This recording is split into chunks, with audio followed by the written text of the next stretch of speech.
Welcome back to Most Amazing Top 10. I'm your host, Taylor McWaters, and here are the top 10 most remote places on Earth humans are forbidden from visiting. Yeah, so don't put this in your calendar anytime soon, or else. Number 10, Sandy Island. This island's located in the South Pacific. Apparently. Maybe it's not. We're not really sure yet. It's only been visited by a handful of people throughout history, but it will most likely remain uncharted forever, officially. See, the island seemingly disappeared. Yeah, it's gone. Yeah, someone lost an island. They're like, wait, was it this? West or east? I thought it was... The island's gone. Today we have islands appearing out of the ocean, but back then, this one vanished. Back in the late 19th century, Sandy Island was noted on a number of maps and nautical charts, of course. But years ago, people went to go check it out and they found nothing in the area. Yeah, just water. Just a mystery South Pacific island. Yeah, we love those. Let's book a flight, I guess. It was located, supposedly, between Australia and New Caledonia. But where could it have gone, right? What's the deal here? What happened? Was it purposely put on the wrong location on maps, or was it a human error? Either way, I want answers. Maybe it's just the planet flooding. It's probably that. It's probably that. That's sad. Number 9, Lake Vostok. Lake Vostok is one of Earth's lost worlds, okay? Despite it being the world's 6th largest lake by volume, and us living so close to a massive lake, I'm like, what? There was another one? Who knew? We don't talk about this one often because it's a subglacial lake that has been covered in a thick layer of ice for millions and millions of years. I'm Canadian, and I'm like, you know what? I'll still swim in it. Let's do it. I'll do anything. Because of this thick layer of ice, there's little to no sunlight that's actually able to reach the water. But despite this and freezing cold temperature, it's believed that somehow this lake is home to many undiscovered species. It's extremely difficult to search this water because of the, ice, and scientists thankfully don't want to contaminate the water with things like antifreeze or anything like that just to find out. So for now, the lake and all it has to offer, it's gonna stay unknown and unexplored. So no tubing anytime soon, I don't think. Number 8, the Amazon Rainforest. Here we go, I'm itchy thinking about this one. The Amazon Rainforest is massive. It covers a total area of 2.5 million square miles, right? It's bigger than we can even imagine. And it's home to the most beautiful animals and wildlife. Now, due to its size and dangers, a large part of the Amazon Rainforest is uncharted. We have no idea what it looks like in any sense. In fact, it's considered one of the least explored areas on Earth. One of the reasons why this is the case is because not only is the forest filled with deadly animals like jaguars and anacondas, Brazilian wandering spiders, everything that makes you go, ugh, nope, stuff like that, but also explorers would have a tough time getting access to enough food and clean drinking water because, it's still the Amazon. There's not gonna be a Starbucks around where you can can you just fill this up, please? It's just water. Thanks so much. Can you make me a milkshake at 6 a.m.? Thanks. And not only that, the Amazon gets rain all year round, which can cause heavy flooding. Trench foot, that's probably pretty bad. The water levels can rise and flood, and it makes transportation through the area way too dangerous and not worth it. So we're gonna leave it alone, for now at least. Number 7, Cape Melville. Cape Melville is located in Australia, and it's home to another lost world of Earth, okay? It's just something we have no idea that even exists. Here we go. It truthfully wasn't discovered until recently, and that's due to the surrounding, wall of granite boulders that are hundreds of feet tall. That probably has something to do with it, okay? But inside the stone wall, it's amazing. It's mysterious and uncharted. It's this massive rainforest, which is just the coolest thing ever. Because of the more recent discovery and the lack of exploration, this area has been preserved in its natural state, which is something not easily found on our superpopulated, disgusting planet. This place is only accessible by helicopter, which is kind of badass if you really want to do it, and it's only seen one major scientific exploration yet. But on this one adventure, at least 3 new species were discovered, including the leaf-tailed gecko. Yeah, check this guy out. We found a dinosaur. How lovely is that? I'm sure there's going to be further research of this area to learn about all these endemic species that live there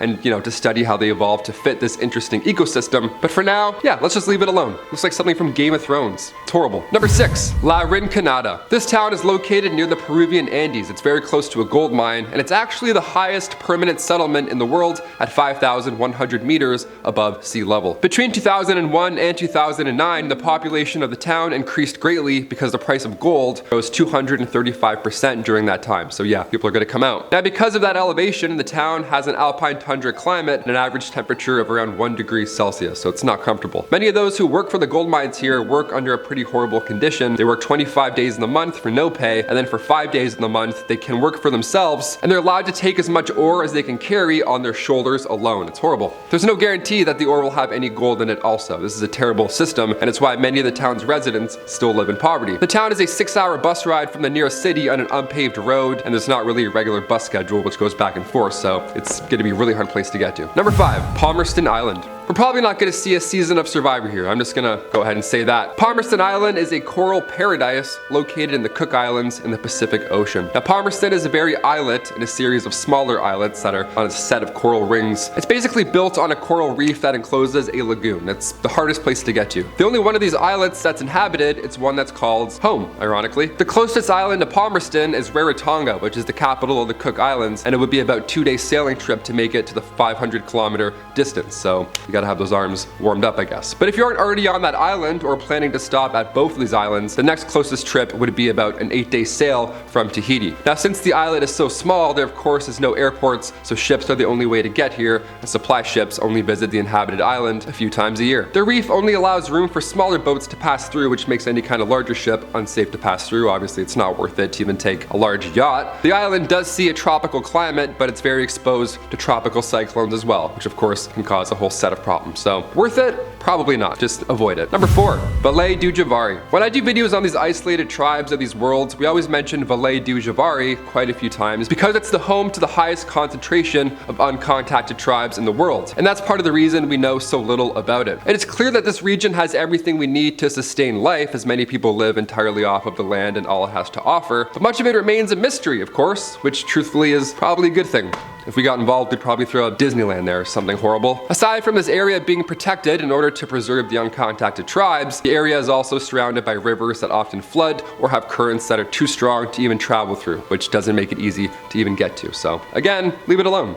Number 3, Mariana's Trench. Around 71% of the Earth is covered in water, and yet the oceans are the places we know the least about, which is kind of terrifying when you think about it. Mariana's Trench is located in the western part of the Pacific Ocean, just east of the Philippines, and it's the deepest part of our planet's ocean. It's scary to think of. It's really, I don't like it. James Cameron went there once, and he's like, okay, I'm gonna make 5 avatars. What did he see, right? I have some questions. The trench is in the shape of a crescent, and it's about 2,550 kilometers long and 69 kilometers wide. Its exact depth is unknown, but what we do know is that if we took Mount Everest, we'd be able to just fully put it in the trench, and its summit would still be underwater by more than 2 kilometers. So yeah, horrifyingly deep. The pressure is so deep in the ocean that it's far too great for humans to withstand. The temperature is also just above freezing, and it's impossibly dark. We're actually closer to tourists visiting Mars on an average than we are with tourists visiting Mariana's Trench. You know what I mean? That's a weird truth. There have been a very small number of divers who have explored what is called the Challenger Deep, which is the deepest known spot of the trench, but of course not without super heavy duty equipment like a massive submarine, and no one's been able to stay there for an extended amount of time because they'll get squished. Most of it still remains a mystery. Yeah, anything that lives down there too, also a complete mystery. Some deep sea squid, I'm all set. Number 2, Tsingy National Park. Tsingy National Park is located on the western edge of Madagascar, but today I want to talk about the 2 large geographical features in said park, which are Big Tsingy and Little Tsingy. Now, Tsingy can be translated into English as roughly where one cannot walk bare feet, and when you see this, you'll realize why it's named such. These rock formations are just jagged. It looks like something you'd find in outer space. They have these deep ruts cut into them by the groundwater, which has left them totally unable to be walked on or through. It's just, like I said, it's like something from outer space. This whole area is incredibly fascinating, and it's home to many endemic species because of its, unusual geography.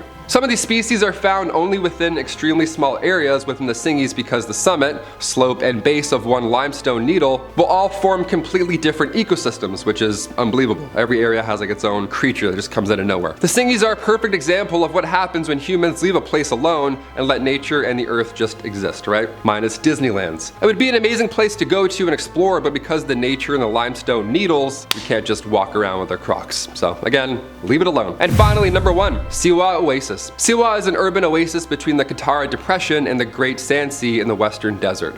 The oasis is one of Egypt's most isolated settlements, but it's still home to around 33,000 people. The residents have developed a unique and isolated desert culture and language called Siwi, but they're also fluent in an Egyptian dialect of Arabic. The oasis isn't necessarily a super popular tourist destination, as the closest city is Cairo, and the oasis is still a 5-hour bus ride away, and obviously it's in the middle of the desert. But those who do take the trip certainly are not disappointed. If visiting, you can enjoy some locally grown dates and olives, which I can only imagine are just incredible. You could also swim in Cleopatra's Bath, which is a mineral spring, and you can even stay at the Desert Eco Lodge, which is built from mud and salt. That's beautiful. Tourism is actually a vital source of income for the Oasis, so visitors here are welcome. I want to finish on a nice number one where it's like, you know what, this one you actually can go to if you're brave enough. Because of how isolated Siwa is, the culture and traditions of the people who live here really have been preserved, which would make it such an interesting and wonderful place to visit if you have the opportunity. I'm Taylor McWaters, and those are the top 10 remote places on Earth humans are forbidden from visiting.